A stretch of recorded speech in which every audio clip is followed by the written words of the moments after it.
మనం ఎవరినైతే ఎంత ఇష్టపడతామో వాళ్ళు దూరం అయిపోతారు. మన మనసు అన్నది అర్థం చేసుకోరు. వాళ్ళ కోసం మంచిగా చెప్తున్నాం, మంచితనం చెప్తున్నాం అన్నది అర్థం చేసుకోరు. కానీ వాళ్ళ మనసు అర్థం చేసుకొని మనం ఎంతో ఇది అయిపోతాం.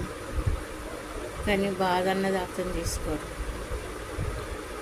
ఎంత ప్రేమిస్తాం, ఎంత వాళ్ళు బాగుండానే, బాగుపడానే, మంచిగా ఉండానే, అయ్యో బిడ్డలు ఇంటికి రాలేరే, ఎందుకు రాకపోయేరే అని ఫోన్లు చేస్తుంటాం.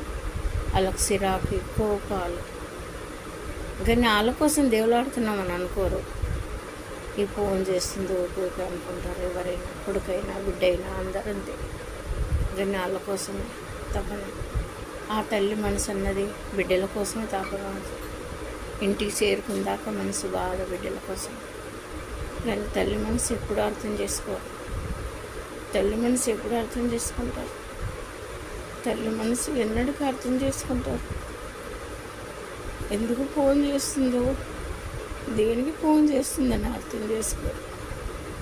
మేము రాలేమని, ఇంటికి రాలేమని ఫోన్ చేస్తుందని అర్థం చేసుకోరు. మేము ఎక్కడ పోతున్నాం, ఎక్కడ చేస్తున్నాం అంటారు.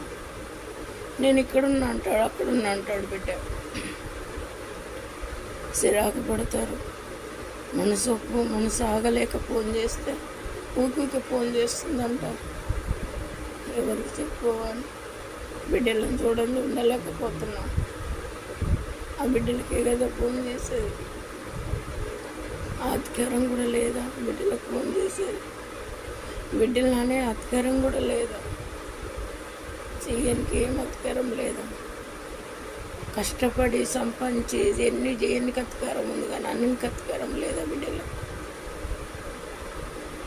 చిన్నప్పటి నుంచి పెంచి పెద్దగా చేసి అన్నీ చేసినాం, కానీ ఒక్క మాట అని కూడా అధికారం లేదా బిడ్డను?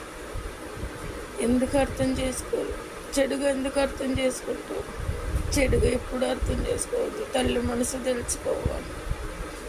ఆ తల్లి ఎందుకు బాధపడుతుందో, ఎందుకు ఫోన్ చేస్తుందో తల్లి. ఒక్కొక్క టైం ఎట్లా ఉంటుందో కూడా తెలియదు. ఆ తల్లికి ఏమవుతుందో కూడా తెలియదు. అర్థం చేసుకుంటుంది. ఎంత అర్థం చేసుకోకపోతే ఏం చేస్తుంది? ఆ తల్లి ఏం చేయగలుగుతుంది? గిలగిల కొట్టుకుంటుంది. ఫోన్ ఎత్తకపోతే కూడా గిలగిల కొట్టుకుంటుంది తల్లి. ఇంకెందుకు రాకపోయా బిడ్డ అనిపిస్తుంది. నాకు టైం అయిపోయింది కదా, నా బిడ్డ రాలేడు ఇంటికి. ఈ రోజులు చూస్తే బాగలేవు కదా, భయం కదా.